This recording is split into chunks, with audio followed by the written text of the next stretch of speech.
Ironically, however, the very innovations that are making possible dramatic improvements in human well-being are also creating new problems which raise the specter of an alarming and possibly catastrophic disaster to the biosphere we live in. And herein lies the dilemma that we all face. Let me illustrate. Improved public health has caused the world's infant mortality rate to decline by 60% over the last 40 years. In the same period, the world's average life expectancy has increased from 46 years in 1950s to 63 years today. This is a development which, as individuals, we can only applaud.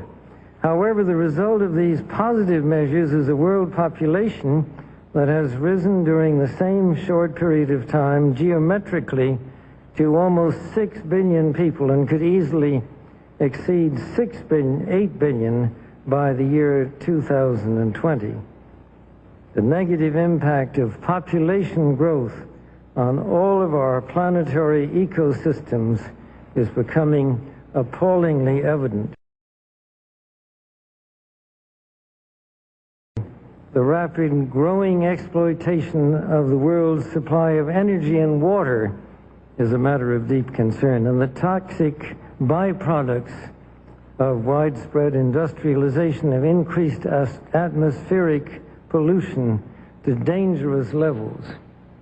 Unless nations will agree to work together to tackle these cross-border challenges posed by population growth, overconsumption of resources, and environmental degradation, the prospects for a decent life on our planet will be threatened.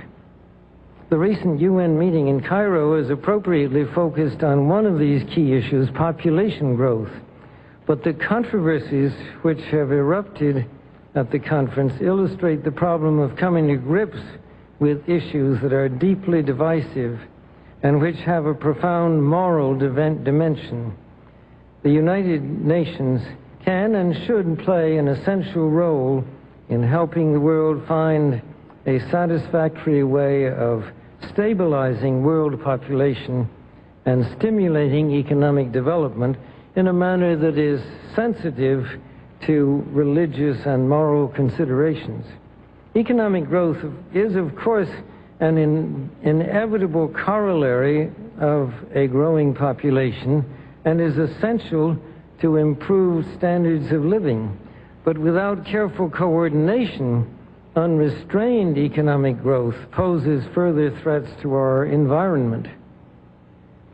This was a major subject of discussion at the conference in Rio de Janeiro on the environment 2 years ago.